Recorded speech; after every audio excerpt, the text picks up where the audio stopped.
तो इस वीडियो में हम जानेंगे एस्ट्रोलॉजी ज्योतिष के बारे में। ज्योतिष क्या है? तो ज्योतिष शास्त्र जो है एक प्राचीन विद्या है जो ग्रह नक्षत्रों की चाल और स्थिति के आधार पर मनुष्य के जीवन, व्यक्तित्व, भविष्य और घटनाओं का अध्ययन करती है। तो एस्ट्रोलॉजी क्या है? यह आकाश में मौजूद ग्रह, नक्षत्र, सूर्य, चंद्रमा आदि की स्थिति और गति का अध्ययन है। माना जाता है कि यह खगोलीय पिंड हमारे जीवन की ऊर्जा और परिस्थितियों को प्रभावित करते हैं। ज्योतिष का मुख्य उद्देश्य जीवन का मार्गदर्शन देना है, न कि सिर्फ भविष्यवाणी करना। एस्ट्रोलॉजी के मुख्य प्रकार। भारत में 3 प्रमुख शाखाएं हैं एस्ट्रोलॉजी के। पहला है वैदिक ज्योतिष, वैदिक एस्ट्रोलॉजी, भारत में प्रचलित वेदों पर आधारित। दूसरा है पाश्चात्य ज्योतिष, वेस्टर्न एस्ट्रोलॉजी, पश्चिमी देशों में प्रचलित है, सूर्य राशियों पर आधारित है। तीसरा है चाइनीज ज्योतिष, ये 12 पशु चिन्हों पर आधारित है, जन्म वर्ष से जुड़ी हुई। ठीक है। तीसरा पॉइंट है जन्म कुंडली, बर्थ चार्ट, या इसको कहते हैं होरोस्कोप। किसी व्यक्ति के जन्म समय, तारीख और स्थान के आधार पर बनाई जाती है जन्म कुंडली। इसमें 12 भाव होते हैं, 9 ग्रह होते हैं और 12 राशियां होती हैं। इसकी स्थिति दर्शाई जाती है। यही कुंडली व्यक्ति के व्यक्तित्व और भविष्य के बारे में जानकारी देती है। जन्म कुंडली 12 राशियां होती हैं, जोडिएक साइंस होते हैं 12। पहला नंबर पर आता है मेष, दूसरा पर है वृषभ, तीसरा पर है मिथुन, चौथा पर है कर्क, 5वें नंबर पर आता है सिंह, 6ठे नंबर पर आता है कन्या, 7वें नंबर पर आता है तुला, 8वें नंबर पर आता है वृश्चिक, 9वें नंबर पर आता है धनु, 10वें नंबर पर आता है मकर, 11वें नंबर पर आता है कुंभ और 12वें नंबर पर आता है मीन। मेष, वृषभ, मिथुन, कर्क, सिंह, कन्या, तुला, वृश्चिक, धनु, मकर, कुंभ और मीन। तो ये 12 राशियाँ होती हैं। उसके बाद हर राशि के अपने गुण, दोष और स्वभाव होते हैं। 9 ग्रह हैं, सूर्य, चंद्रमा, मंगल, बुध, बृहस्पति, शुक्र, शनि, राहु, केतु। ये 9 ग्रह एस्ट्रोलॉजी में कहे जाते हैं। सूर्य, चंद्रमा, मंगल, बुध, बृहस्पति, शुक्र, शनि, राहु, केतु। उसके बाद 12 भाव यानी कि हाउसेस, 12 हाउसेस हैं। हर भाव जीवन के अलग अलग क्षेत्र को दर्शाता है, जैसे परिवार, शिक्षा, करियर, विवाह, संतान, धन, स्वास्थ्य आदि। जन्म कुंडली में पहला भाव लग्न या इसको कहते हैं एसेंडेंट कहलाता है। जन्म कुंडली में पहला भाव लग्न कहलाता है। उसके बाद दशा और गोचर क्या होता है? ग्रहों की दशा एक निश्चित समावधि होती है और गोचर क्या होता है? ग्रहों का आकाश में वर्तमान ट्रांजिट होता है, जीवन की घटनाओं को प्रभावित करते हैं। ग्रहों की दशा और जो गोचर है वो जीवन की घटनाओं को प्रभावित करते हैं। जैसे उदाहरण के लिए शनि की 7.5 और राहु केतु का गोचर इत्यादि। एस्ट्रोलॉजी सीखने के लिए क्या क्या जानना चाहिए? तो ग्रह, नक्षत्र, राशियां और भाव का गहरा अध्ययन होना चाहिए। जन्म कुंडली कैसे बनाते हैं और पढ़ते हैं, ग्रहों की दृष्टि और युति समझना, दशा और गोचर का प्रभाव समझना, और उसके बाद है रिमेडीज यानी कि उपाय, जैसे मंत्र, रत्न और दान। तो ये सारी चीज़ें एस्ट्रोलॉजी सीखने के लिए जानना चाहिए। तो आइए जानते हैं इसके बारे में। अब हम यहाँ से एस्ट्रोलॉजी को स्टेप बाय स्टेप सीखेंगे ताकि हम जो है धीरे धीरे जन्म कुंडली पढ़ना समझ सकें। तो जन्म कुंडली स्टेप 1 है जन्म कुंडली को समझना। जन्म कुंडली बनती है 3 मुख्य चीज़ों पर: तारीख, जन्म का तारीख, समय और स्थान। इनसे यह तय होता है कि जन्म के समय आकाश में ग्रह किस स्थिति में थे। तो कुंडली में क्या क्या होता है? कुंडली में होता है 12 भाव, जीवन के 12 अलग अलग क्षेत्र को दर्शाता है, परिवार, धन, विवाह, करियर। 12 राशियाँ होती हैं, मेष से मीन तक होती हैं। 9 ग्रह होते हैं, सूर्य, चंद्रमा, मंगल, बुध, गुरु, शुक्र, शनि, राहु, केतु। हर भाव में कोई न कोई राशि होती है और उसमें ग्रह बैठे हो सकते हैं। हर भाव में यानी कि हर घर में कोई न कोई राशि होती है और उसमें ग्रह बैठे हो सकते हैं। स्टेप नंबर 2, 12 भावों का महत्व। तो पहला भाव लग्न कहलाता है। जो पहला भाव है वो लग्न कहलाता है। पहला घर लग्न होता है। इससे क्या पता चलता है? व्यक्ति का स्वभाव, उसका शरीर, उसका व्यक्तित्व। तो पहले लग्न से उसका स्वभाव, उसका शरीर के बारे में और उसका व्यक्तित्व। दूसरा भाव होता है व्यक्ति के धन, वाणी, परिवार, व्यक्ति का धन, वाणी, परिवार। तीसरा भाव साहस, भाई बहन, प्रयास। तीसरा भाव साहस, भाई बहन, प्रयास। चौथा भाव माता सुख घर, माता सुख घर। 5वां भाव शिक्षा संतान प्रेम, 5वां भाव शिक्षा संतान प्रेम। 6ठा भाव शत्रु रोग ऋण, शत्रु रोग ऋण। 7वां भाव जीवन साथी और व्यापार के बारे में बताता है, 7वां भाव जीवन साथी के बारे में बताता है। शिक्षा जो है 5वां भाग बताता है, ठीक है। और 8वां भाग आयु गुप्त बातें बाधाएं, 8वां भाव आयु गुप्त बातें बाधाएं। 9वां भाव भाग्य गुरु धर्म। 10वां भाव करियर कार्य क्षेत्र, तो 10वां भाव में होता है व्यक्ति का करियर और उसका कार्य क्षेत्र। 11वें भाव में होता है लाभ और मित्र। 12वां भाव में हमसे आपको क्या पता चलता है, 12वें भाव में व्यक्ति का मतलब विदेश, जो विदेश टूर है या फिर खर्च और हानि, ये 12वें भाव में होता है। तो पहला भाव लग्न होता है स्वभाव शरीर व्यक्तित्व। दूसरा भाव धन वाणी परिवार। तीसरा भाव साहस भाई बहन प्रयास। चौथा भाव माता सुख घर। 5वां भाव शिक्षा संतान प्रेम। 6ठा भाव शत्रु रोग ऋण। 7वां भाव जीवन साथी व्यापार। 8वां भाव आयु गुप्त बातें बाधाएं। 9वां भाव भाग्य गुरु धर्म। 10वां भाव करियर कार्यक्षेत्र। 11वां भाव लाभ मित्र। 12वां भाव विदेश खर्च हानि। उसके बाद स्टेप नंबर 3 12 राशियाँ हैं। तो हर भाव में कोई ना कोई राशि बैठती है, राशियों के गुण जानना जरूरी है। तो पहली राशि है मेष राशि। तो इसका गुण क्या है, अग्नि तत्व जोशीले, यानी कि वो जोशीले होंगे, जिसका मेष राशि होता है अग्नि तत्व जोशीले। वृषभ राशि स्थिर, ये उसका गुण है, वृषभ राशि का गुण है स्थिर और भौतिक सुख पसंद। तीसरा है मिथुन राशि बुद्धिमान और बोलने वाले। चौथा है कर्क राशि भावुक और परिवार प्रिय, भावुक और परिवार प्रिय, ये राशियों के गुण हैं। कर्क राशि का है भावुक और परिवार प्रिय। सिंह राशि शाही और नेतृत्व क्षमता। छठवां है कन्या राशि परिश्रमी और विश्लेषक। सातवां है तुला राशि संतुलित और मिलनसार। आठवां है वृश्चिक राशि रहस्यमयी और गहराई वाले। नौवां है धनु राशि धार्मिक और ज्ञानवान। 10वां है मकर राशि कर्मशील और अनुशासन प्रिय। 11वां है कुंभ राशि सामाजिक और नवाचार वाले होते हैं। 12वां है मीन राशि, इसका गुण है कल्पनाशील और भावुक। पहला है मेष अग्नि तत्व जोशीले। वृषभ स्थिर भौतिक सुख पसंद। मिथुन बुद्धिमान बोलने वाले। कर्क राशि भावुक और परिवार प्रिय। सिंह राशि शाही नेतृत्व क्षमता। कन्या राशि परिश्रमी और विश्लेषक। तुला राशि संतुलित और मिलनसार। वृश्चिक राशि रहस्यमयी और गहराई वाले। धनु राशि धार्मिक ज्ञानवान। मकर राशि कर्मशील अनुशासन प्रिय। कुंभ राशि सामाजिक और नवाचार वाले। मीन राशि कल्पनाशील और भावुक होते हैं। स्टेप नंबर 4 ग्रहों का महत्व। तो ग्रहों का महत्व पहला है सूर्य, तो आत्मा पिता राजसी शक्ति। चंद्रमा मन माता भावनाएं, इन ग्रहों का महत्व है। चंद्रमा मन माता भावनाएं। मंगल साहस ऊर्जा भूमि। बुध मर्क्यूरी बुद्धि वाणी व्यापार। गुरु जुपिटर, तो ये ज्ञान धर्म और धन। शुक्र प्रेम वैवाहिक जीवन विलास। शनि कर्म अनुशासन विलंब। राहु भौतिक इच्छाएं और छल। केतु आध्यात्मिकता और मोक्ष। राहु क्या है भौतिक इच्छाएं और छल, केतु क्या है आध्यात्मिकता और मोक्ष। तो ये ग्रहों का महत्व है इन सभी ग्रहों का।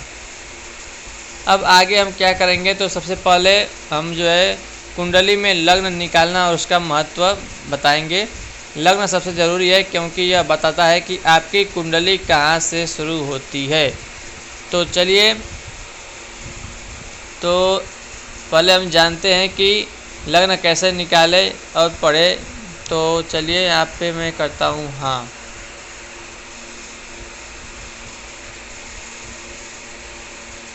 तो अब हम लग्न को समझेंगे, लग्न क्या होता है, क्योंकि जन्म कुंडली पढ़ने की शुरुआत यहीं से होती है, लग्न से। तो असेंडेंट क्या होता है, लग्न क्या होता है। लग्न वह राशि है जो आपके जन्म के समय पूर्व दिशा में उदय हो रही थी। लग्न क्या है, लग्न वह राशि है जो आपके जन्म के समय पूर्व दिशा में उदय हो रही थी, ईस्ट होरिजन में उदय हो रही थी। यह आपकी कुंडली का पहला भाव होता है। इसे आपकी व्यक्तित्व शरीर जीवन की दिशा का सूचक माना जाता है। लग्न क्या होता है, लग्न वह राशि है जो जो हमारे जन्म के समय पूर्व दिशा में उदय हो रही थी, जो हमारे जन्म के समय पूर्व दिशा में उदय हो रही थी, यह आपकी कुंडली का पहला भाव होता है। इसमें आपकी व्यक्तित्व, शरीर और जीवन की दिशा का सूचक माना जाता है। इसे आपकी व्यक्तित्व, शरीर और जीवन की दिशा का सूचक माना जाता है लग्न। तो लग्न का महत्व क्या है? लग्न का महत्व पहले जान लेते हैं। लग्न से ही कुंडली के बाकी 11 भाव तय होते हैं। लग्न से ही कुंडली के बाकी 11 भाव तय होते हैं। आपका स्वभाव, स्वास्थ्य, करियर, विवाह सब पर लग्न का गहरा असर होता है। एक ही दिन एक ही जगह पर जन्मे लोग अलग अलग समय पर अलग अलग लग्न के हो सकते हैं, इसलिए जन्म समय बहुत ज़रूरी है। ठीक है, तो लग्न से ही कुंडली के बाकी 11 भाव तय होते हैं। आपका स्वभाव, स्वास्थ्य, करियर, विवाह सब पर लग्न का गहरा असर होता है। एक ही दिन एक ही जगह पर जन्मे लोग अलग अलग समय पर अलग अलग लग्न के हो सकते हैं, लेकिन मतलब इसलिए जो है जन्म समय बहुत ज़रूरी है। लग्न कैसे निकाला जाता है? लग्न निकालने के लिए जन्म की तारीख, जन्म का सटीक समय और जन्म स्थान। लग्न जो है हर लगभग 2 घंटे में बदलता है, इसलिए 4-5 मिनट की भी गलती लग्न बदल सकती है। लग्न हर लगभग जो है 2 घंटे में बदलता है, इसलिए 4-5 मिनट की भी गलती लग्न बदल सकती है। ठीक है, लग्न निकालने के लिए क्या चाहिए? जन्म की तारीख, जन्म का सटीक समय और जन्म स्थान चाहिए। तो एक उदाहरण के लिए समझते हैं। मान लीजिए जन्म जो है 15 अगस्त सन 2000 को हुआ था। जन्म का समय जो है 10:30 सुबह में, स्थान जो है दिल्ली।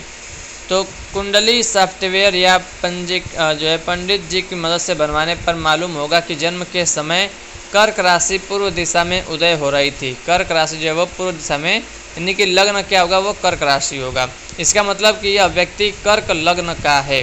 ठीक है ना, इसका मतलब यह व्यक्ति कर्क लग्न का है, क्योंकि जन्म के समय कर्क राशि जो है पूर्व दिशा में उदय हो रही थी। तो लग्न क्या है? जो हमारे जन्म के समय पूर्व दिशा में जो है उदय हो रही थी, उसी को लग्न कहते हैं। यही हमारे जो है 11 भावों को प्रभावित करती है। अब उसकी कुंडली का पहला भाव कर्क से शुरू होगा, क्योंकि लग्न जो है कर्क है, इसलिए उसकी जो कुंडली का पहला भाव है वो कर्क से शुरू होगा। और दूसरा भाव सिंह से, तीसरा भाव कन्या से, ऐसे ही आगे चलता रहेगा। तो पहला भाव जो है कर्क से शुरू होगा, उसके बाद सिंह से, फिर तीसरा भाव कन्या से शुरू होगा और ऐसे ही आगे बढ़ता जाएगा। ठीक है, उसके बाद देखिए लग्न के गुण क्या क्या है। हर लग्न का अपना स्वभाव होता है। जैसे जो मेष लग्न है, मेष राशि बोल सकते हैं, मेष लग्न जोशीले और स्वतंत्र होते हैं। वृषभ लग्न है तो स्थिर और भौतिक सुखप्रिय है। मिथुन लग्न चतुर सामाजिक। कर्क लग्न है भावुक परिवार प्रिय। सिंह लग्न है नेतृत्व क्षमता शाही स्वभाव। मकर लग्न है कर्मशील और अनुशासित। बाकी लग्नों के गुण भी हम आगे लिस्ट में देखेंगे। देखिए अब अगला स्टेप, मैं आपको कुंडली में ग्रहों की स्थिति देखकर कैसे पढ़ें ये बताऊंगा, लेकिन उससे पहले क्या आप चाहेंगे कि मैं एक पूरी एग्जाम्पल कुंडली की तस्वीर बनाकर समझाऊं? अगर हाँ तो आप चाहें तो अपनी जन्म तारीख, समय और स्थान दे सकते हैं, ताकि मैं आपके ही उदाहरण से सिखाऊं। निजता का ध्यान रखते हुए मैं इसे केवल समझाने के लिए उपयोग करूंगा। कि आप अपनी जन्म जानकारी से सीखना चाहेंगे या मैं एक डेमो कुंडली बनाऊं? तो यहाँ पे मैं कह रहा हूँ कि डेमो कुंडली। ठीक है,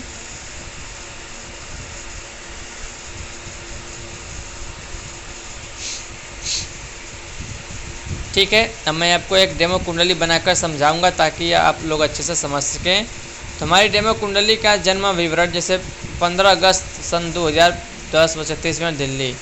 तो ये तो हमने देख लिया था ना। कर्क जो है यहाँ पर राशि हो जाएगी, हमारा कर्क राशि हो जाएगा, मतलब पहला भाव कर्क से शुरू होगा। ठीक है, चलिए यहाँ पे देखिए, यहाँ पर बन गया है अब। ठीक है, ये हो गया हमारा डेमो कुंडली का चार्ट, नॉर्थ इंडियन स्टाइल में बनाया गया है यहाँ पे।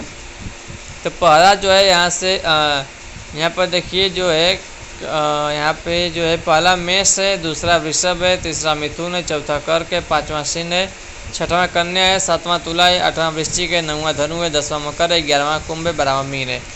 तो यहाँ पहला भाव कर्क यानी 4 नंबर से शुरू होगा और फिर 5 बाकी जो है क्रम में बाकी भाव चलते हैं, यानी कर्क से सिर चलेगा, फिर यानी कि 4, 5, 6, 7 शुरू होगा ऐसे। ठीक है ना, तो ऐसे शुरू होगा, कर्क से शुरू होगा। तो ग्रहों की स्थिति का उदाहरण अब हम देखेंगे। ग्रहों की स्थिति उदाहरण, सूर्य जो है, सूर्य सिंह पांचवा भाव। तो पांचवा भाव कौन सा है यहाँ पे? पांचवा भाव यहाँ पे था ना सिंह है, तो सिंह यानी कि सूर्य। ये जो है सिंह की जो राशि है, सिंह राशि के देवता हैं सूर्य। कर्क राशि के जो स्वामी हैं देवता यानी कि स्वामी वो चंद्रमा है। ठीक है, तो ग्रहों की स्थिति सूर्य हो गया जाएंगे सिंह पांचवा भाव। कर्क जो है पहला भाव हो जाएगा ना, इसके हिसाब से है तो चौथा, लेकिन कुंडली के हिसाब से जो पहला शुरू होगा वो कर्क से ही शुरू होगा, तो उसको हम कहेंगे पहला भाव। तो कर्क के जो स्वामी हैं वो है चंद्रमा। उसके बाद तुला जो है चौथा भाव है, मंगल उसके स्वामी हैं। उसके बाद पांचवा भाव जो सिंह था उसके स्वामी बुध हैं, बुध है कि सूर्य। अच्छा आगे देखते हैं, कन्या तीसरा भाव शुक्र। उसके बाद वृषभ 11वां भाव गुरु बृहस्पति शनि। वृषभ तो दूसरा भाव है। उसके बाद वृषभ 11वां भाव नहीं, फिर से 11वां भाव नहीं, 11वां भाव जो है ना वो कुंभ का है, तो वो उसके स्वामी है शनि। मिथुन 12वां भाव, मिथुन भाव नहीं 12वां जो है वो है वो मत्स्य जो है मतलब मीन वाला है, उसके राहु है। धनु जो है 9वां भाव है तो केतु। अच्छा आगे देखते हैं इसे कैसे पढ़ना है, इसे हम पहले जान लेते हैं। पहला भाव लग्न कहलाता है। कर्क लग्न का मतलब भावुक, परिवार प्रिय और संवेदनशील स्वभाव। कर्क लग्न का मतलब भावुक, परिवार प्रिय और संवेदनशील स्वभाव। चंद्रमा जो है पहले भाव में, इसका मतलब होगा कि तो चंद्रमा जो है वो किसके स्वामी है? वो कर्क के स्वामी है। तो चंद्रमा जो है पहले भाव में आ गया, यानी कि पहला भाव हमारा कर्क लग्न हो गया, तो कर्क के जो स्वामी हैं वो चंद्रमा है। तो चंद्रमा यानी कि पहला भाव होगा, क्योंकि वहीं से शुरू होगा कुंडली, पहले भाव से शुरू होगा। तो इसका मतलब होगा कि व्यक्ति का जो मन है वो मजबूत होगा और आकर्षक व्यक्तित्व होगा। उसके बाद सूर्य बुध दूसरे भाव सिंह। ठीक है, तो सिंह जो है, सिंह के स्वामी जो है वो दोनों लोग हैं, सूर्य भी है बुध भी है। तो यहाँ से जो है इसका मतलब कि जो व्यक्ति होगा वो शिक्षा और बुद्धिमत्ता अच्छी होगी, नेतृत्व क्षमता होगा उसका। ठीक है, उसके बाद जो है गुरु और शनि 11वें भाव में। तो 11वें भाव में जो है गुरु और शनि बैठे हुए हैं, इसका मतलब जो है बड़े मित्र समूह और समय के साथ लाभ की संभावना भी बनती है। ठीक है, तो इसको हम ऐसे पढ़ेंगे। तो ये कुंडली यहाँ पर आप लोगों ने देखा यहाँ पे। ठीक है, तो चौथा से शुरू हुआ था कर्क से। कर्क जो के स्वामी जो थे हमारे चंद्रमा, यानी कि चंद्रमा पहले भाव में है, यानी इसका मतलब व्यक्ति का मन मजबूत होगा और आकर्षक व्यक्तित्व होगा। उसके बाद सूर्य बुध जो है दूसरे भाव में सिंह। तो यहाँ से क्योंकि चौथा बाद पांचवा आता है, तो जो चौथा है हमारा वो पहला बन चुका है। अब पहला हमारा कर्क हो गया, दूसरा हमारा कौन सा आएगा? सिंह ही आएगा। तो सिंह जो है, सिंह का मतलब जो है जो व्यक्ति है वो जो है शिक्षा और बुद्धिमत्ता अच्छी होगी, नेतृत्व क्षमता अच्छा होगा। उसके बाद जो है गुरु और शनि 11वें भाव में।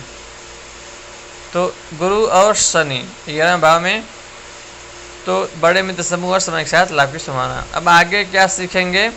अब हम सीखेंगे ग्रह किस भाव में बैठकर क्या फल देते हैं, ग्रहों की दृष्टि, कौन ग्रह किस भाव को देखता है, और ग्रहों की युति यानी कि जब 2 या अधिक ग्रह एक साथ हों।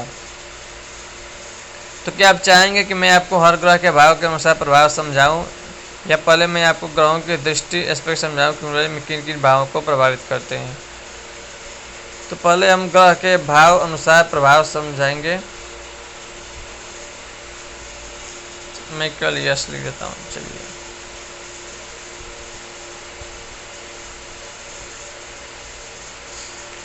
तो अब हम ग्रहों की दृष्टि को समझेंगे। पहले यह कुंडली पढ़ने का बहुत ही महत्वपूर्ण हिस्सा है।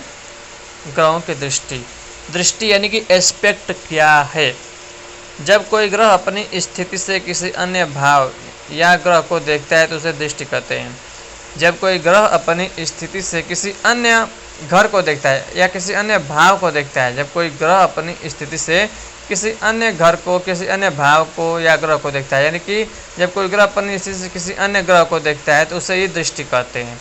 यह वैसा ही है जैसे कोई व्यक्ति सामने या किनारे की चीज़ों को देख रहा हो। जिस भाव पर ग्रह की दृष्टि होती है वह भाव उस ग्रह के प्रभाव में आ जाता है। जिस भाव पर ग्रह की दृष्टि होती है वह भाव उस ग्रह के प्रभाव में आ जाता है। सामान्य नियम क्या है? मोस्ट इम्पॉर्टेंट है, हर ग्रह की 7वीं दृष्टि होती है। हर ग्रह की 7वीं दृष्टि होती है। हर ग्रह की 7वीं दृष्टि होती है, मतलब वह अपनी जगह से सामने वाले भाव को देखता है। जैसे अगर मंगल तीसरा भाव में है तो उसकी 7वीं दृष्टि 9वीं भाग पर होगी। हर ग्रह की जो है 7वीं दृष्टि होती है, ठीक है। यानी कि जो कोई भी ग्रह अगर हम ले लें तो उसकी जो 7वां होगा ना, जो 7वें नंबर पर होगा वही उसकी दृष्टि होती है। यानी कि हर ग्रह की 7वीं दृष्टि होती है, ठीक है। मतलब वो अपनी जगह से सामने वाले भाव को देखता है, अपने सामने वाले भाव को, जो उसके सामने रखता है उसको देखता है। जैसे अगर मंगल जो है तीसरा भाव में है तो उसकी दृष्टि जो है वो 7वीं दृष्टि 9वीं भाग पर होगी, ठीक है। कुछ ग्रहों की विशेष दृष्टियाँ होती हैं, जैसे जो कुछ ग्रहों की विशेष दृष्टियाँ होती हैं, मतलब वो 7वें भाव को नहीं देखता है वो, मतलब जो है कुछ विशेष दृष्टियाँ होती हैं। जैसे मंगल है, मंगल जो है वो मंगल की चौथी और 8वीं दृष्टि होती है। मंगल जो है वो चौथी और 8वीं दृष्टि को देखता है। मंगल चौथी और 8वीं दृष्टि को देखता है। गुरु जो है, गुरु यानी कि बृहस्पति जो है वो 5वीं और 9वीं, गुरु की 5वीं और 9वीं दृष्टि होती है। शनि की तीसरी और 10वीं दृष्टि होती है। राहु और केतु की भी 5वीं, 7वीं, 9वीं दृष्टि मानी जाती है। तो मंगल को हम याद करेंगे, मंगल को 48, मंगल 48, गुरु 59, शनि 310। मंगल 48 यानी कि मंगल का जो दृष्टि होता है वो चौथी और 8वीं होती है दृष्टि। जुपिटर 59, जुपिटर यानी कि बृहस्पति 59, बृहस्पति की 59वीं दृष्टि होती है, यानी कि 5वीं और 9वीं दृष्टि होती है। और जो शनि है उसकी तीसरी और 10वीं दृष्टि होती है। शनि की तीसरी और 10वीं दृष्टि होती है। राहु और केतु की भी 5, 7 और 9 दृष्टि मानी जाती है। देखिए उदाहरण कुंडली से अगर हम देखें, डेमो कुंडली से, तो हमारी डेमो कुंडली में मंगल तुला राशि चौथी भाव में है। जो मंगल है, मंगल और तुला राशि जो है वो चौथी भाव में है। तो मंगल की जो 7वीं दृष्टि वह 10वें भाव मकर को देखेगा, क्योंकि मंगल की जो दृष्टि होती है वो चौथी और 8वीं होती है। तो मंगल की जो है, मतलब हर ग्रह जो है अपनी 7वीं दृष्टि को देखता है, सामने वाले को समझ लीजिए। तो मंगल की जो 7वीं दृष्टि है वो 10वें भाव मकर को देखेगा। मंगल की 7वीं दृष्टि ऐसा देख लेते हैं। वहाँ पे जो मंगल जो हमारा कुंडली था, तो यहाँ पे जो है मंगल किसको देख रहा था, एक सेकेंड,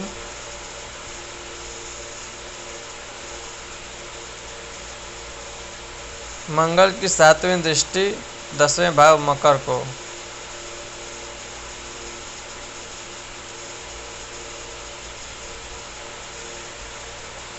मकर 10वीं भाव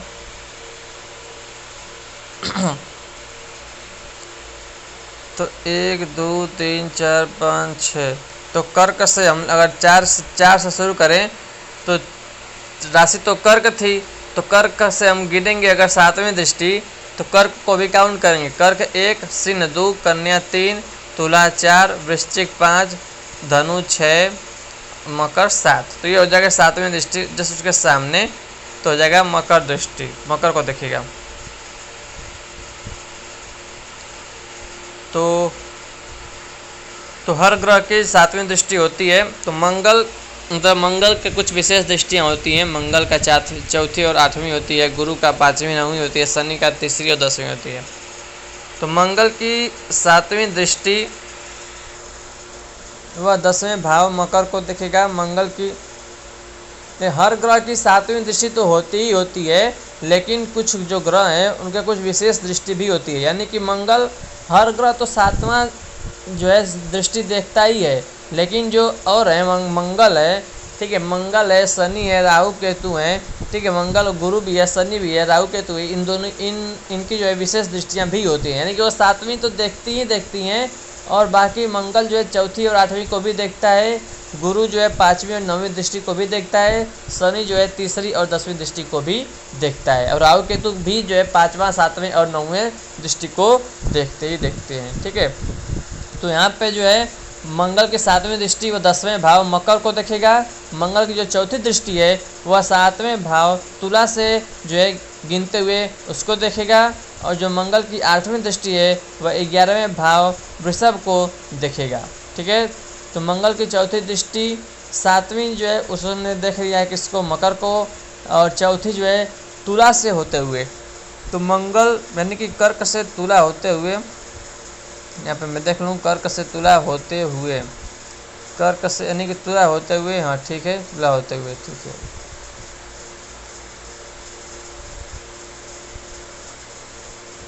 तुला से गिनते हुए देखेगा, 7वें भाव तुला से गिनते हुए देखेगा। मंगल की 8वीं दृष्टि 11वें भाव वृषभ को देखेगा। ठीक है, तो उसके बाद आगे बढ़ते हैं। मतलब मंगल 4वें भाग में होते हुए 7वें, 8वें और 10वें भाव को प्रभावित करेगा। ठीक है ना, यानी जो मंगल जो है वो 4थे भाव में होते हुए भी 7वें को प्रभावित करेगा ही, 8वें को भी करेगा और 10वें भाव को भी करेगा। 7वें भाव को करेगा और 11वें और 10वें भाव को करना चाहिए ना। मंगल की 4थी दृष्टि और 8वीं दृष्टि, तो 4 से अगर हम गिनेंगे 4थी दृष्टि मंगल की 4थी, तो 4थी और 8वीं गिन लेते हैं। यहाँ से 4थी और 8वीं गिन लेते हैं। तो कर्क से ले जाएंगे तो 1 2 3 4, तो तुला को प्रभावित करेगा, और 8वीं को 4 5 6 7 8 और कुंभ को प्रभावित करेगा। ठीक है, यानी कि तुला 7वें नंबर को और 11वें नंबर को वो प्रभावित करेगा। कौन? मंगल प्रभावित करेगा। तो ये हो गया यहाँ से। ठीक है, मंगल की 7वीं दृष्टि, तो ये हो गया हमारा। 7वीं दृष्टि देखेंगे तो मकर को प्रभावित करेगा, 4थी देखेंगे तो तुला को प्रभावित करेगा, और अगर हम 8वीं दृष्टि को देखेंगे तो वो वृषभ को नहीं, 11 पे कौन था, 11वीं भाव को प्रभावित करेगा। ठीक है, तो ऐसे हो गया, मतलब तो हो गया। चलिए, दृष्टि का महत्व क्यों है? तो ग्रह जिस भाव पर दृष्टि डालता है उस भाव की स्थिति को बदल सकता है। बहुत इंपॉर्टेंट है। ठीक है ना, तो ग्रह जो है जिस भाव पर दृष्टि डालता है, जैसे मंगल जो है वो 7वीं दृष्टि तो डालेगा, 4थी और 8वीं पर भी वो जो है अपनी दृष्टि डालेगा। यानी कि जिस पर वो दृष्टि डालेगा, जिस ग्रह पर वो अपनी दृष्टि डालेगा, उस भाव की स्थिति को बदल सकता है। कभी दृष्टि शुभ फल देती है जैसे गुरु की दृष्टि, और कभी कष्टकारी हो सकती है जैसे शनि की दृष्टि। यानी कि अगर जो है गुरु यानी जो बृहस्पति है, अगर वो उसकी जो दृष्टि पड़ रही है जिस भाव में पड़ेगी, तो उस पर जो है वो जो भाव उसका होगा वो अच्छा होगा, यानी कि वो शुभ फल देगा। लेकिन अगर शनि की दृष्टि पड़ गई तो वो कष्टकारी भी हो सकता है। ठीक है, अगर किसी भाव में ग्रह नहीं है, तब भी उस भाव पर दृष्टि पड़ने से वह भाव सक्रिय हो सकता है। अगर किसी भाव में ग्रह नहीं है तब भी उस भाव पर दृष्टि पड़ने से वह भाव सक्रिय हो सकता है। अगला स्टेप क्या होगा? अब हमें 2 चीज़ें सीखना है। हर ग्रह किस भाव में बैठकर क्या फल देता है। ठीक है, भाव यानी कि भाव फल हम पढ़ेंगे, भाव फल कि हर ग्रह जो है किस भाव में बैठकर क्या फल देता है। और दूसरा चीज़ पढ़ेंगे ग्रहों की युति के बारे में, कंजक्शन के बारे में पढ़ेंगे। जब 2 या ज़्यादा ग्रह एक ही भाव में हो तब क्या होता है। तो हम पढ़ेंगे पहले अब क्या, हर ग्रह जो है किस भाव में बैठकर क्या फल देता है, और ग्रहों की युति क्या होता है। युति का मतलब जब 2 या ज़्यादा ग्रह, यानी कि जब 2 या 2 से अधिक ग्रह जो है वो एक ही भाव में हो तब क्या होता है। ग्रहों की युति हो जाए यानी कि ग्रहों की जो है ग्रह एक से अधिक उसी में आ जाए, मतलब एक ही भाव में आ जाए तब क्या होता है। तो क्या आप चाहेंगे कि मैं आपको पहले हर ग्रह के भाव अनुसार फल समझाऊं 1 से 12 तक, या पहले युति समझाऊं? तो पहले हम ए वाला जानेंगे, यानी कि भाव के अनुसार क्या फल देता है। तो हम सीखेंगे कि हर ग्रह किस भाव में बैठकर क्या फल देता है, यानी कि भाव फल। यह सबसे जरूरी हिस्सा है क्योंकि इसी से कुंडली की असली व्याख्या होती है। तो सबसे पहले स्टेप 1, सूर्य यानी कि सन का भाव अनुसार फल। तो पहला भाव लग्न कहलाता है। तो व्यक्ति आत्मविश्वासी नेतृत्व क्षमता वाला होता है, पिता से अच्छा संबंध होता है, लेकिन कभी कभी अहंकार भी आ जाता है। तो ये जो है भाव अनुसार फल है उसका। सूर्य पहला भाव अगर कर्क है, मतलब सूर्य है अगर, लग्न कहते हैं जिसको, तो व्यक्ति आत्मविश्वासी होगा, नेतृत्व क्षमता वाला होगा, पिता से अच्छा संबंध होगा, लेकिन कभी कभी अहंकार होगा। दूसरा भाव यानी कि अगर सूर्य का जो हमारा ग्रह है, सूर्य जो है एस्ट्रोलॉजी में सन को भी सूर्य को भी हम ग्रह कहते हैं। 9 ग्रह हैं टोटल, ठीक है ना। सूर्य, चंद्रमा, बुध, शुक्र, पृथ्वी, बुध जो है बुध, गुरु, शुक्र, शनि, राहु, केतु, ठीक है। तो ये सारे जो 9 ग्रह हैं, तो जो उसमें से सूर्य है वो तो दूसरा भाव में क्या प्रभाव डालता है सूर्य? वाणी में तेजी, परिवार में प्रभाव, धन लाभ हो सकता है, लेकिन खर्च भी ज़्यादा हो सकता है। तीसरा भाव को अगर प्रभावित करता है तो तीसरा भाव जो है साहसी, भाई बहनों से सहयोग, मेहनत से सफलता मिलती है। चौथा भाव माता से प्रेम, भूमि वाहन में लाभ, कभी कभी घरेलू जीवन में तनाव। पांचवा भाव शिक्षा में अच्छा संतान, भाग्यवान, रचनात्मक और शोहरत। छठा भाव शत्रुओं पर विजय, प्रतियोगिता में सफलता, स्वास्थ्य पर ध्यान देना चाहिए। सातवां भाव जीवन साथी पर प्रभाव, लेकिन अहंकार से दूरी जरूरी, व्यापार में सफलता। आठवां भाव जीवन में उतार चढ़ाव, रहस्यमय प्रवृत्ति, अचानक लाभ या हानि। नौवां भाव भाग्यशाली, पिता से लाभ, धर्म कर्म में रुचि। 10वां भाव करियर में ऊंचाई, सरकार या उच्च पद से लाभ, काम में नेतृत्व भूमिका। 11वां भाव आय में वृद्धि, बड़े मित्रों का सहयोग, इच्छाएं पूरी होने की संभावना। 12वां भाव विदेश यात्रा, खर्च अधिक, आध्यात्मिक झुकाव। इसी तरह जो है हम हर ग्रह के चंद्रमा, मंगल, बुध, गुरु, शुक्र, शनि, राहु, केतु के 12 भावों में फल सीखेंगे। तो अगर आप चाहें तो मैं एक एक कर ग्रह समझाऊं ताकि आप अच्छे से याद कर सकें। अब आप बताइए, क्या मैं अगला चंद्रमा का भाव फल बताऊं, या आप चाहेंगे कि मैं एक साथ सभी ग्रहों का संक्षिप्त भाव फल का चार्ट बना दूं? तो अगला चंद्रमा का भाव फल है कि नहीं?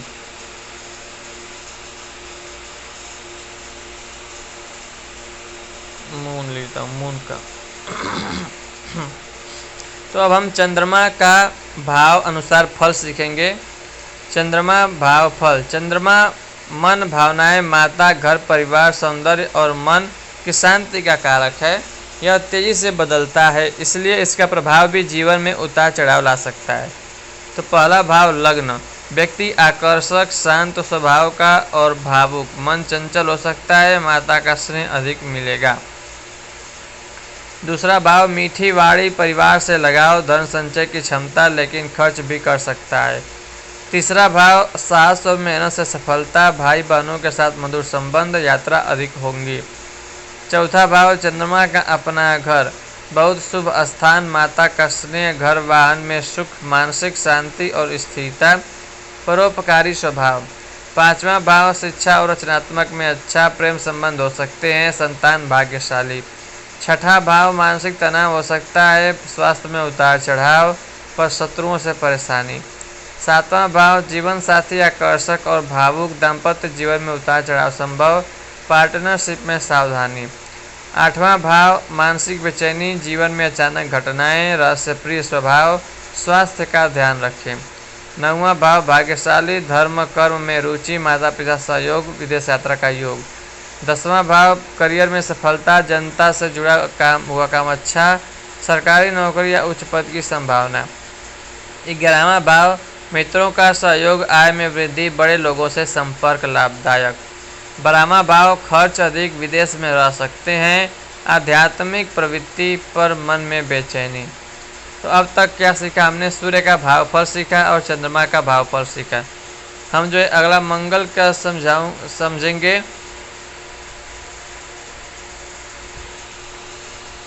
अब जो है हम नेक्स्ट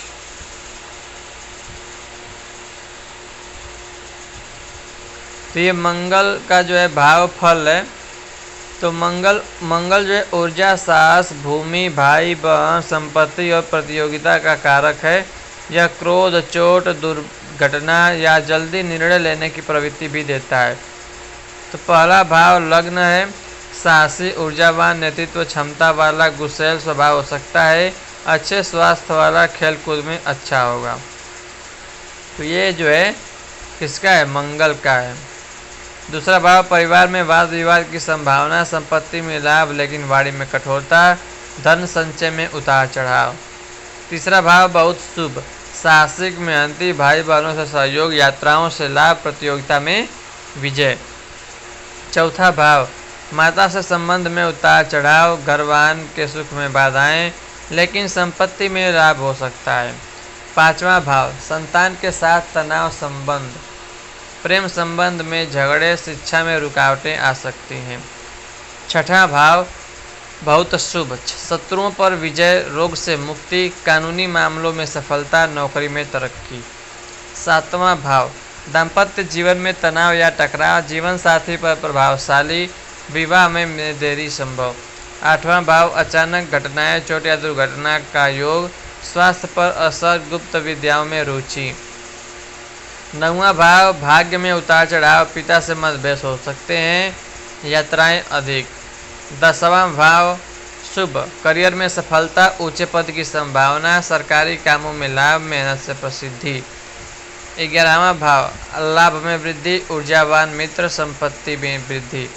12वां भाव खर्च अधिक, विदेश यात्रा संभव, चोट या ऑपरेशन का योग, मानसिक बेचैनी। अब तक क्या सीखा? तो सूर्य, चंद्रमा और मंगल के हम लोगों ने भाव अनुसार फल देख लिया है। तो अब हम जो है आगे सभी ग्रहों का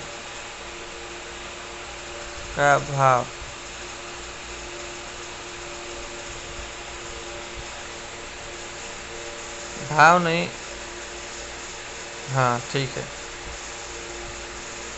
तो सूर्य का हमने ये सभी देख लिया था, सूर्य का भी देख लिया था हमने, चंद्रमा का हमने देख लिया था और मंगल का भी हमने ये लोग देख लिया था। उसके बाद ये सारा बुध का है, बुध का भाव अनुसार फल है। बुध का अगर जो दृष्टि पड़ता है तो पहला भाव में पड़ेगा, तो ये सारी चीज़ें वहाँ पे होंगी, ठीक है। ये गुरु का है, जुपिटर का है। जुपिटर की दृष्टि किसी पर पड़ती है तो सुख समृद्धि आती है, सुख समृद्धि आती है। और शनि की पड़ती है दृष्टि तो मतलब कष्टदायी भी हो सकती है। शुक्र भाव अनुसार ये फल है, ये सारा यहाँ पर फल है, शुक्र का भाव अनुसार फल है। ये शनि का भाव अनुसार जो है फल है यहाँ पे। राहु का भाव अनुसार फल है।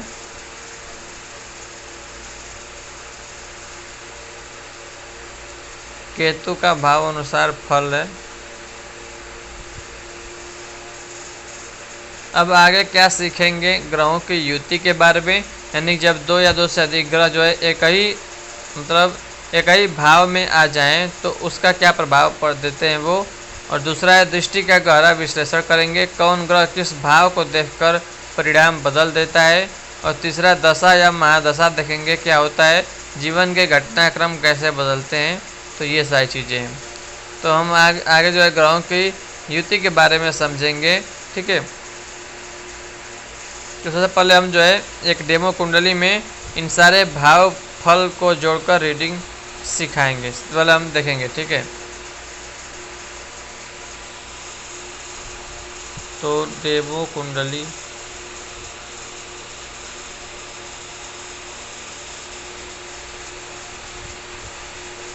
तो हम डेमो कुंडली बनाएंगे और उसी में जो है ग्रहों के भाव फल को जोड़कर पढ़ना सीखेंगे।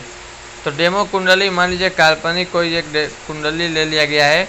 15 अगस्त 1995, समय 10:30, स्थान दिल्ली। इस समय पर लग्न जो है वो तुला आएगा। क्या आएगा? तुला आएगा। इस समय पर लग्न आएगा क्या? तुला आएगा। तो तुला जो है अब सब पर जो है प्रभाव डालेगा, क्योंकि लग्न जो है तुला है। तो यहाँ पे देखिए देव कुंडली चार्ट, तो फर्स्ट हाउस में बैठा कौन रहेगा? तुला बैठा रहेगा, तो वो लग्न होगा तुला। उसके बाद जो आएगा हमारा ना, अब पहला घर में बैठ गया कौन? तुला बैठ गया। तो दूसरा घर में कौन बैठेगा? वो बैठेगा हमारा वृश्चिक, ठीक है। क्योंकि अगर हम वैसे देखेंगे तो तुला जो है वो 7वें नंबर पर आता है। 7वें के बाद 8वां आता है हमारा वृश्चिक, 9वां आता है धनु, 10वां आता है मकर, 11वां आता है कुंभ, 12वां आता है मीन। लेकिन अब पहले घर में जो बैठ गया वो कौन बैठ गया? तुला बैठ गया। इसलिए अब तुला से शुरुआत करेंगे। तुला को पहला भाव मानेंगे, पहले घर में मानेंगे। तो उसके बाद हम शुरू कर देंगे। तो जो तुला है वो लग्न हमारा बन जाएगा, तुला बन जाएगा। उसके बाद जो दूसरा घर में बैठा रहेगा वो वृश्चिक रहेगा। तीसरा घर में धनु, चौथा घर में मकर, 5वां घर में कुंभ, 6ठा घर में मीन, 7वां घर में मेष। तो मीन के बाद आएगा मेष, फिर जो है 8वां घर में वृषभ, 9वां घर में मिथुन, 10वां घर में जो है कर्क, 11वें घर में सिंह और 12वें घर में कन्या। तो ये तो ग्रहों की अब स्थिति देख लेंगे। तो जो सूर्य है ना वो देखिए 10वां घर में बैठा है। तो जहाँ पर देख सकते हैं जो यहाँ पे जो हमारा था 10वें नंबर पर देखिए यहाँ पे जो है 10वां जो हाउस है कर्क, जो कर्क है ना, कर्क का जो हमारा स्वामी कौन है? सूर्य है। तो सूर्य जो वो 10वां घर में बैठा हुआ है। सूर्य जो है वो 10वें घर में बैठा हुआ है। तो क्या भाव, क्या यहाँ पे हमारा निकलेगा? देखिए, तो अब इसका हम प्रभाव देखेंगे, भाव फल देखेंगे। तो सूर्य जो है वो 10वें घर में बैठा हुआ है। चंद्रमा जो है वो जो चौथा घर में बैठा हुआ है। यहाँ पे जो मकर है ना, चौथा देखिए। पहले हमने अब जो है हमने तो ये सारी चीज़ देख ली है, ठीक है। तो अब हम जो हमारे 9 ग्रह हैं वो जिस घर में बैठते हैं उस घर पर क्या प्रभाव डालते हैं, क्या भाव फल है उनका, वही हम देखने वाले हैं। तो यहाँ पे अगर हम कर्क देखें, जो कर्क यानी कि जो सूर्य है ना, कर्क जो राशि जो सूर्य है वो 10वें घर में बैठा हुआ है।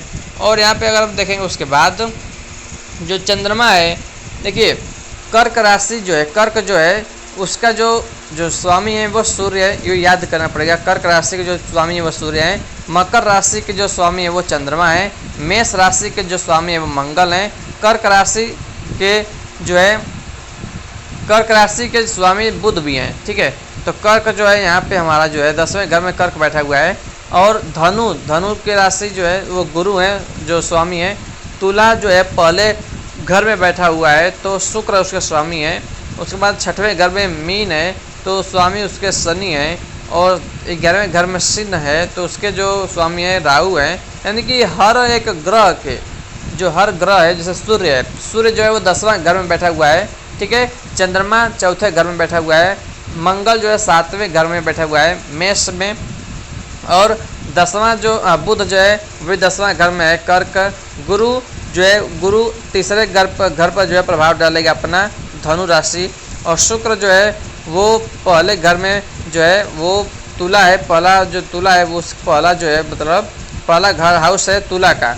तो तुला का जो स्वामी है वो शुक्र है, ठीक है। उसके बाद 6वां हाउस में 6वां भाव है मीन, तो मीन के जो है वो शनि है। राहु जो है 11वां हाउस सिंह है। केतु जो है 5वें घर में बैठा हुआ है कुंभ राशि इसका है, ठीक है। तो अब जो है देखिए, अब रीडिंग स्टेप बाय स्टेप हम कैसे करेंगे। तो पहला लग्न जो है पहला लग्न प्लस शुक्र का प्रभाव। तो शुक्र का प्रभाव, तो देखिए यहाँ पे हम अगर देख लें पहला घर में बैठा हुआ कौन है, देखिए तुला, ठीक है ना। यहाँ पे देखिए पहला जो घर है ना, पहला फर्स्ट हाउस तुला, फर्स्ट हाउस तुला। तो तुला के जो स्वामी है वो शुक्र है। तो जो शुक्र हैं वो क्या प्रभाव पड़ेगा, उसके जो है व्यक्ति पर क्या प्रभाव पड़ेगा। तो पहले हाउस में जो अगर शुक्र बैठे हुए हैं तो क्या प्रभाव क्या पड़ता है। तुला लग्न वाले व्यक्ति आकर्षक, संतुलित और रिश्तों पर ध्यान देने वाले होते हैं। शुक्र जो है पहले फर्स्ट हाउस में है, इसलिए व्यक्ति सुंदर, कलात्मक और विलासी स्वभाव का है। ठीक है, तो अगर हम देखिए जो 10वां घर होता है, जो 10वां भाव होता है, वो उसके करियर के बारे में बताता है, उसके जो है किस क्षेत्र में मतलब अच्छा है वो, ठीक है, उसके करियर के बारे में बताता है, उसके नौकरी के बारे में। तो शुक्र जो है वो पहले लग्न में बैठा हुआ है, ठीक है, तो इसलिए जो है व्यक्ति सुंदर, कलात्मक और विलासी स्वभाव का होगा। और जो करियर के बारे में जो हमारा 10वां भाव है, ठीक है, तो 10वां भाव जो है वो करियर का बताता है। तो सूर्य और बुध 10वें हाउस में है, जो सूर्य है और बुध है वो दोनों 10वें हाउस में है। यहाँ पर आप देख सकते हैं, यहाँ पर लिखा भी हुआ है, ठीक है, जो सबसे ऊपर जो है लिखा है सूर्य 10वां हाउस, और जो एक और है यहाँ पे लिखा हुआ है बुध जो है वो भी 10वां हाउस, कर्क। ठीक है, तो उसके बाद देखते हैं यहाँ से आगे। तो इसका मतलब ये हुआ कि सूर्य और प्लस बुध 10वें हाउस में बहुत अच्छा स्थान, व्यक्ति को सरकारी या उच्च पद पर लाभ। बुध की उपस्थिति व्यापार और बुद्धि का काम दे सकती है। बुध की उपस्थिति व्यापार और बुद्धि का काम दे सकती है। करियर में जनता से जुड़ा काम, यानी कि कर्क राशि अच्छा रहेगा, यानी करियर में जो है जनता से जुड़ा हुआ अगर आप कोई काम करते हैं तो वो अच्छा रहेगा। ठीक है, उसके बाद जो 7वां जो घर होता है, 7वां भाव है, 7वां हाउस है, वो विवाह और विवाह संबंध के बारे में बताता है। तो मंगल जो है वो 7वें घर में है, इसका मतलब है कि यह मंगल दोष का योग है, यानी कि जो ये कुंडली डेमो कुंडली थी वो एक मांगलिक कुंडली थी, यानी कि मंगल दोष का युग है। ठीक है, योग है, तो यानी कि जिससे विवाह में तनाव या जल्दी गुस्सा आ सकता है, जिससे विवाह में तनाव या जल्दी गुस्सा आ सकता है। जीवन साथी जो है ऊर्जावान लेकिन थोड़ा आक्रामक स्वभाव का हो सकता है। मंगल जो कि 7वें घर में बैठा है, इसलिए यह मंगल दोष का योग है, जिससे विवाह में तनाव या जल्दी गुस्सा आ सकता है। जीवन साथी ऊर्जावान लेकिन थोड़ा आक्रामक स्वभाव का हो सकता है। तो उसके बाद जो है घर परिवार जो है 4था हाउस में है, तो 4था हाउस बताता है किसको, घर परिवार को। तो चंद्रमा जो है वो 4थे हाउस में है, तो इसका मतलब है कि माता पिता से लगाव, घर वाहन का सुख अच्छा। लेकिन मकर राशि में चंद्रमा नीच का होता है, इसलिए कभी कभी मानसिक बेचैनी या घर में तनाव। लेकिन मकर राशि में चंद्रमा नीच का होता है, इसलिए कभी कभी मानसिक बेचैनी या घर में तनाव हो सकता है। धन लाभ 11वां हाउस धन लाभ का होता है। राहु जो है वो 11वां हाउस में जो है राहु बैठा हुआ है, यानी कि अचानक लाभ या विदेश स्रोतों से आय हो सकता है। बड़े मित्रों का सहयोग भी रहेगा। शिक्षा संतान 5वां हाउस को बताता है। 5वां हाउस जो है वो शिक्षा और संतान का होता है। तो 5वें घर में कौन बैठा हुआ है, केतु बैठा हुआ है, तो इसका मतलब व्यक्ति का मन पढ़ाई में कम लग सकता है, संतान सुख में बाधा संभव है। ठीक है, लेकिन आध्यात्मिक ज्ञान में रुचि बढ़ेगी। उसके बाद देखिए 6वां हाउस जो है वो होता है शत्रु और स्वास्थ्य का होता है। तो शनि जो है वो 6वां हाउस में है, तो शत्रु, इसका मतलब है कि शत्रुओं पर विजय, जीवन में संघर्ष धीरे धीरे कम होगा और स्वास्थ्य में धीरे धीरे सुधार होगा, लेकिन शुरुआत में कठिनाई हो सकती है। ठीक है, अब देखिए फाइनली क्या उसका सारांश निकलता है कि यह व्यक्ति आकर्षक व्यक्तित्व वाला, बुद्धिमान और करियर में अच्छा नाम कमा सकता है। विवाह में थोड़ा तनाव या देरी हो सकती है। मंगल जो है 7वें हाउस में, इसलिए जो है विवाह में थोड़ा तनाव या देरी हो सकती है। जीवन में धन की कमी नहीं, लेकिन मानसिक शांति कभी कभी प्रभावित हो सकती है। विदेश यात्रा या विदेशी स्रोत से लाभ मिल सकता है, क्योंकि राहु जो है जो 11वें घर में बैठा हुआ है, तो 11वां जो घर है वो विदेश यात्रा या विदेशी स्रोतों से आय के बारे में जानकारी देता है।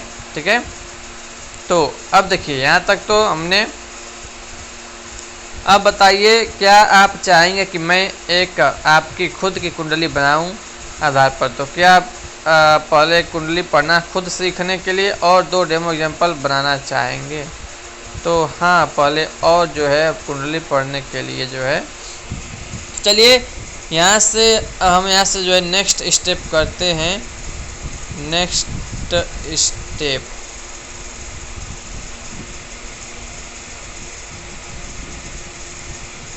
तो अब जो है हमने कुंडली पढ़ना सीख लिया है, ठीक है। तो पहला अगला जो स्टेप आता है वो ग्रहों की युति और दृष्टि सीखना, क्योंकि कुंडली पढ़ने में ये सबसे बड़ा रोल निभाते हैं।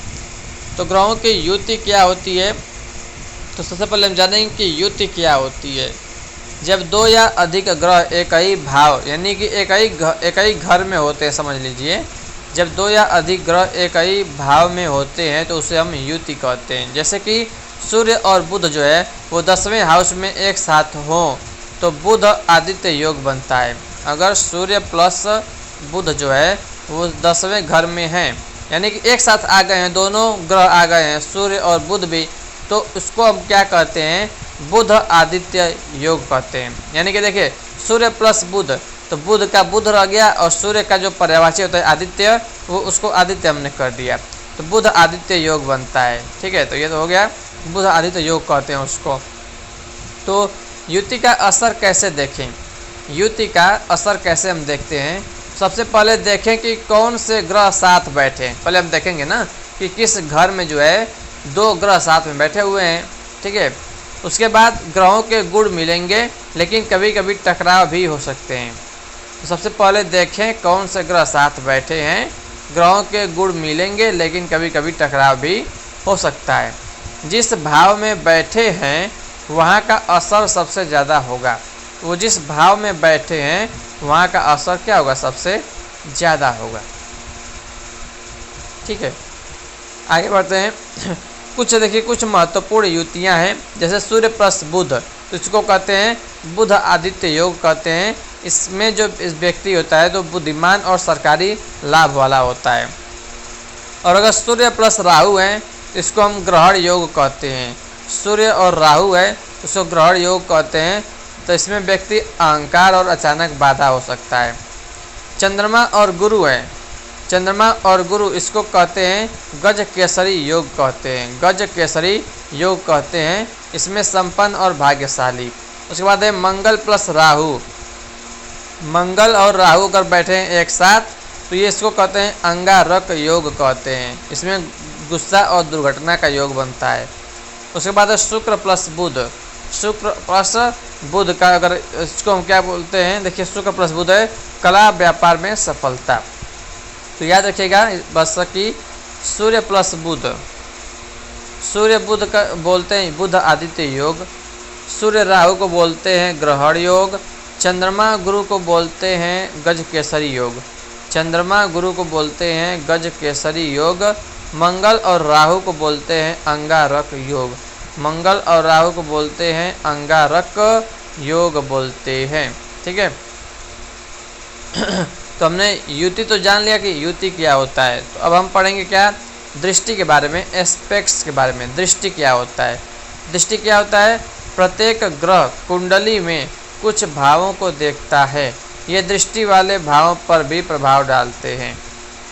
तो दृष्टि क्या होती है, प्रत्येक ग्रह जो है कुंडली में कुछ भावों को देखता है, ये दृष्टि वाले भावों पर भी प्रभाव डालते हैं। ग्रहों की दृष्टियाँ, तो सूर्य चंद्रमा बुध, देखिए जितने भी मतलब ग्रह हैं, इसके बारे में तो हमने पीछे पढ़ा था, जितने भी ग्रह हैं सबकी सातवीं दृष्टि तो होती ही होती है। सूर्य चंद्रमा बुध शुक्र राहु केतु, तो सातवीं दृष्टि सामने वाले भाव पर, यानी कि इनकी जो दृष्टि होती है वो इसकी सातवीं दृष्टि यानी कि सामने वाले भाव पर होती है। और मंगल की जो दृष्टि है, सातवां तो देखिए सबका फिक्स ही है सातवां, लेकिन मंगल का कुछ विशेष दृष्टि भी होता है। मैंने पीछे बताया था कि मंगल का जो चौथी है, मंगल का जो विशिष्ट दृष्टि है वो चौथे पर और 8वें पर होता है। गुरु का जो देखिए सातवां तो होता ही है, वो 5वें पर भी होता है और 9वें पर भी दृष्टि डालता है। जो शनि है वो 7वां पर तो दृष्टि डालता है, लेकिन 3रा और 10वें भाव पर भी वो दृष्टि अपना डालता है। ठीक है, तो दृष्टि का असर क्या होता है, अगर शुभ ग्रह की दृष्टि हो, यानी कि अगर जो ग्रह है वो अगर शुभ है, अगर शुभ ग्रह की दृष्टि है तो भाव मजबूत होगा। और अगर पाप ग्रह, तो पाप ग्रह में कौन कौन आते हैं, जैसे मंगल आता है, मंगल शनि राहु केतु, तो ये 4 जो हैं पाप ग्रह में आते हैं। बाकी जो बचे शुभ ग्रह कहलाते हैं। तो कौन कौन से? सूर्य, चंद्रमा, बुध, ठीक है, बुध, शुक्र और गुरु, यानी कि बृहस्पति जिसे कहते हैं। ये 5 जो ग्रह है वो शुभ ग्रह की दृष्टि में आते हैं, तो उससे क्या होता है? भाव मजबूत होगा। लेकिन अगर पाप ग्रह हैं जैसे मंगल, शनि, राहु, केतु की दृष्टि हो तो भाव में बाधा या संघर्ष हो सकता है। ठीक है, तो अब हम क्या करेंगे? तो क्या मैं आपको कुछ खास युतियों के पावरफुल योग जैसे गज केसरी योग, राजयोग आदि सिखाऊं, या आप चाहेंगे कि मैं डेमो कुंडली में युति और दृष्टि जोड़कर पूरा रीडिंग दिखाऊं? तो इसमें से हम जो है कौन सा, पहले हम जो है देख लेते हैं खास योग, कुछ खास युतियों के पावरफुल योग जैसे गज केसरी योग, राजयोग। ठीक है, तो यहाँ से नंबर चुनते हैं 1 नंबर को पहले।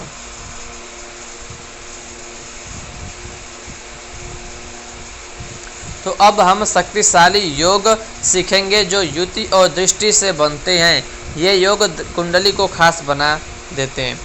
तो देखिए गज केसरी योग कब बनता है? अभी हमने पीछे देखा था कि गज केसरी योग कैसे बनता है। कैसे बनता है? जब चंद्रमा और गुरु जो है वो केंद्र यानी कि 1, 4, 7, 10 भाव में हो। अगर जो है चंद्रमा और गुरु जो है अगर पहले, चौथे, 7वें और 10वें भाव में है, तब बनता है क्या? गज केसरी योग बनता है। तो अगर चंद्रमा और गुरु जो है केंद्र 1, 4, 7, 10 भाव में हो तो गज केसरी योग बनता है, चंद्रमा और गुरु। फल क्या मिलता है इसका? व्यक्ति बुद्धिमान, सम्मानित और धनवान होता है, समाज में प्रतिष्ठा मिलती है। उदाहरण जैसे कि चंद्रमा जो है चौथे घर में है, चौथा घर में चंद्रमा है और गुरु पहले घर में है, तो गज केसरी योग बनेगा। ठीक है, यानी कि अगर 1 में भी हो, 1 में, 4 में, 7 में, 10 में, अगर चंद्रमा और गुरु इन चारों में से किसी में मिल गए, चंद्रमा चौथे घर में मिल गया और गुरु जो है पहले घर में मिल गया, तो गज केसरी का योग बनता है। चंद्रमा चौथा घर में मिल गया और गुरु पहले घर में मिल गया, तो बनता है कौन सा योग? गज केसरी योग। दूसरा है बुध आदित्य योग। कैसे बनता है? जब सूर्य और बुध एक ही भाव में हो। जब सूर्य और बुध जो है एक ही भाव में है तो बनता है बुध आदित्य योग। फल व्यक्ति बहुत बुद्धिमान, चतुर और बिजनेस या सरकारी काम में सफल, भाषण कला अच्छी होती है। तीसरा है राजयोग। राजयोग कैसे बनता है? जब केंद्र 1, 4, 7, 10 के स्वामी और त्रिकोण 1, 5, 9 के स्वामी आपस में युति करते हैं या दृष्टि करते हैं तो ये बनता है राजयोग। राजयोग का मतलब दोस्तों उच्च पद, सरकारी लाभ, करियर में बड़ा नाम होता है। जैसे कि उदाहरण अगर हम कहें कि लग्न का स्वामी जो है 9वें घर में हो, मतलब लग्न का स्वामी 9वें घर के स्वामी के साथ 10वें हाउस में हो। लग्न का स्वामी 9वें हाउस के स्वामी के साथ 10वें घर में हो, यानी कि देखिए जब केंद्र के स्वामी, जो केंद्र के स्वामी है 1, 4, 7, 10, इसके स्वामी और त्रिकोण 1, 5, 9 के स्वामी आपस में युति बनाएंगे तब बनेगा राजयोग। ये बहुत मतलब ये शक्तिशाली योग है तीनों। देखिए राजयोग भी है, बुध आदित्य योग भी है और जो है गज केसरी योग है, ये तीनों शक्तिशाली योग हैं। ठीक है, तो ये वाला जो है यानी कि अगर जो है चंद्रमा और गुरु केंद्र में हैं, यानी कि चंद्रमा और गुरु केंद्र 1, 4, 7, 10 में हो तो बनता है गज केसरी योग। ठीक है ना, तो यानी कि चंद्रमा चौथे घर में और गुरु जो है पहले हाउस में। ठीक है, चंद्रमा चौथे घर में और गुरु जो है वो पहले हाउस में है तो गज केसरी योग बनेगा। और बुध आदित्य योग में क्या होता है? इसमें जब सूर्य और बुध एक ही भाव में होते हैं तो बुध आदित्य योग बनता है। और राजयोग क्या होता है? जब जो है केंद्र के जो स्वामी रहेंगे 1, 4, 7, 10 के स्वामी और त्रिकोण 1, 5, 9 के स्वामी आपस में युति करेंगे तब जो है वो राजयोग बनेगा। यानी कि जैसे कि लग्न का स्वामी 9वें घर के स्वामी के साथ, जब लग्न का स्वामी 9वीं के स्वामी के साथ 10वीं हाउस में हो तब बनता है राजयोग। एक होता है धन योग। धन योग कब बनता है? जब देखिए दूसरा, 5वां, 9वां, 11वां के स्वामी या ग्रह युति करे। जब 2, 5, 9, 11 अगर इसके घर के जो स्वामी हैं वो युति करते हैं तब बनता है धन योग। इसका मतलब व्यक्ति को धन और संपत्ति में वृद्धि होती है। तो धन योग 2, 5, 9, 11, 2, 5, 9, 11। तो इसके जो स्वामी हैं अगर वो 2, 5, 9, 11 हाउस के स्वामी या ग्रह युति करते हैं 2, 5, 9, 11, ठीक है, तो बनता है धन योग। उसके बाद है 5वां चंद्र मंगल योग। कैसे बनता है? जब चंद्रमा और मंगल साथ हो, एक ही घर में हो। मतलब फल व्यक्ति में अंति धन कमाने में कुशल लेकिन जल्दी गुस्सा आने का योग।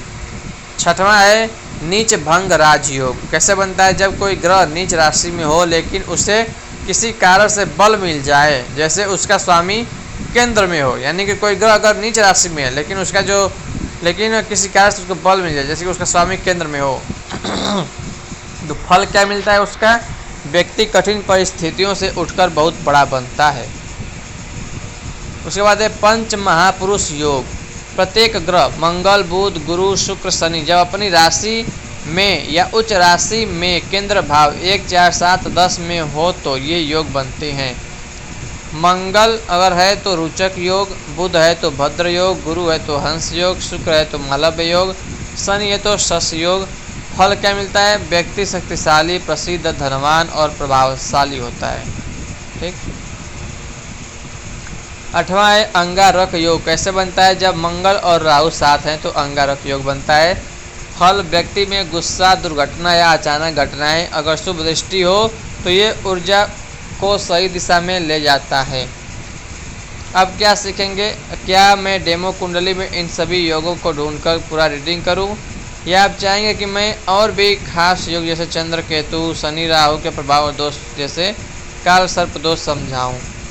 दोस्तों इस वीडियो में बस इतना ही सीखते हैं। अगला वीडियो में हम इसके बाद का सीखेंगे, इसके आगे का। ठीक है दोस्तों, thank you so much, thank you for watching this video.